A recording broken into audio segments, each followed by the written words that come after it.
In 2016, all the experts predicted economic disaster if candidate Donald Trump was elected president.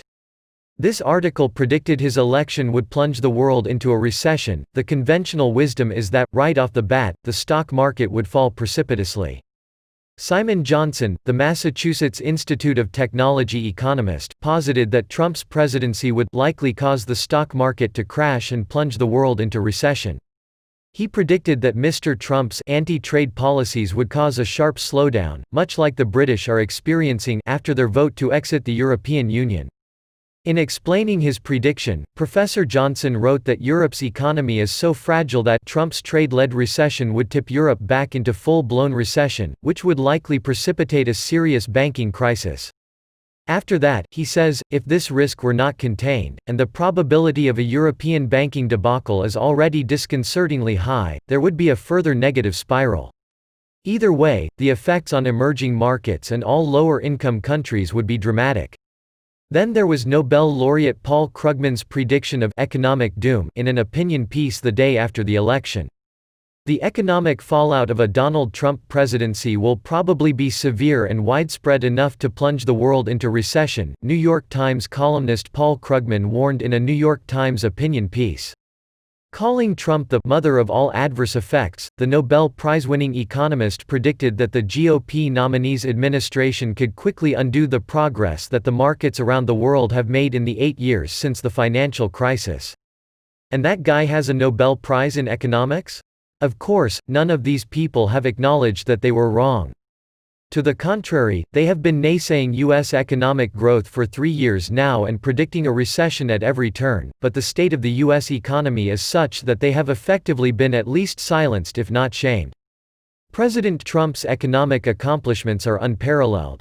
Lowest average unemployment rate in over 50 years. 7 million new jobs, 3 times the predictions of the experts. Dow Jones Industrial Average over 29,000. Note the flat growth in Obama's final years and the soaring growth after President Trump was elected in this graph. There is much more in these excerpts from President Trump's Davos speech. Unemployment rates among African Americans, Hispanic Americans, and Asian Americans have all reached record lows. African American youth unemployment has reached the lowest it's ever been in the history of our country. African American poverty has plummeted to the lowest rate ever recorded. The unemployment rate for women reached the lowest level since 1953. And women now comprise a majority of the American workforce, that's for the first time. The unemployment rate for veterans has dropped to a record low. The unemployment rate for disabled Americans has reached an all-time record low.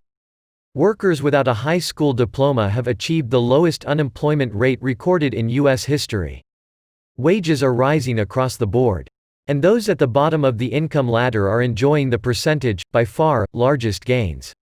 Workers' wages are now growing faster than management wages. Earnings growth for the bottom 10% is outpacing the top 10%, something that has not happened. In the 8 years before I took office, over 300,000 working-age people left the workforce. In just 3 years in my administration, 3.5 million people have joined the workforce. 10 million people have been lifted off welfare in less than 3 years. Celebrating the dignity of work is a fundamental pillar of our agenda. This is a blue-collar boom. Since my election, the net worth of the bottom half of wage earners has increased by plus 47%, 3 times faster than the increase for the top 1%. Real median household income is at the highest level ever recorded. In short, not only were the doomsayers wrong, they were horribly wrong. The experts predicted economic doom after passed their first Brexit referendum in 2016, too. Here is a good summary of European pessimism at the time. Europe's press was awash with gloom and doom over Brexit, warning that it was a boon for nationalists while urging EU leaders to meet the challenge of their rendezvous with history. A cartoon in the Dutch paper AD Haagse Courant styled after Edvard Munch's The Scream showed the German, Dutch and British leaders howling in horror, holding their hands to their faces. It's not an exaggeration to call it a disaster. Spain's El País Daily said in an editorial about Britain's voting to leave the European Union in Thursday's referendum. It urged EU nations to offer their citizens ideas, plans, real leadership, adding only then could the EU be saved from the dangerous abyss it has reached.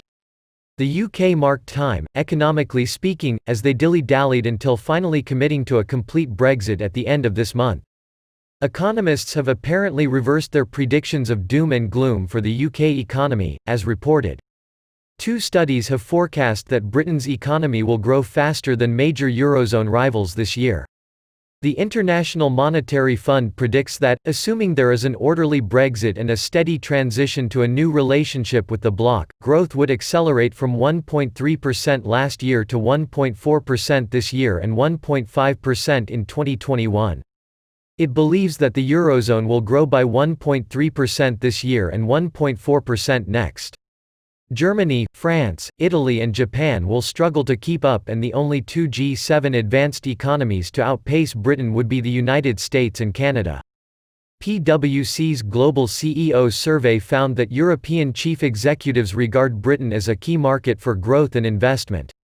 The accounting firm found that Britain was rated as the fourth most important territory for growth, after the United States, China and Germany, as the country's attractiveness returns to levels last recorded in 2015. Then there is this tip of the iceberg. More than 1,000 banks, asset managers, payments companies and insurers in the European Union plan to open offices in post-Brexit Britain so they can continue serving UK clients, regulatory consultancy Bovell said.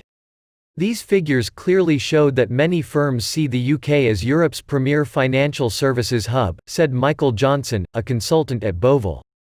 What do you suppose the UK growth will be if a US-UK trade agreement is completed as is being discussed? While much of the attention has been on the signing of the China Phase 1 deal and USMCA lately, behind the scenes there has been orderly progress since 2017 toward that end by US Trade Representative Robert Lighthizer. Funny how unshackling economies from excessive regulations leads to economic growth? Getting out from under Brussels will be a boon to the Brits just as getting out from under Obama-era regulations worked wonders for the US economy. Capitalism works every time it is tried. It would appear that the experts are all Keynesian economists. It seems to me that they need to get right with the Austrian School of Economics.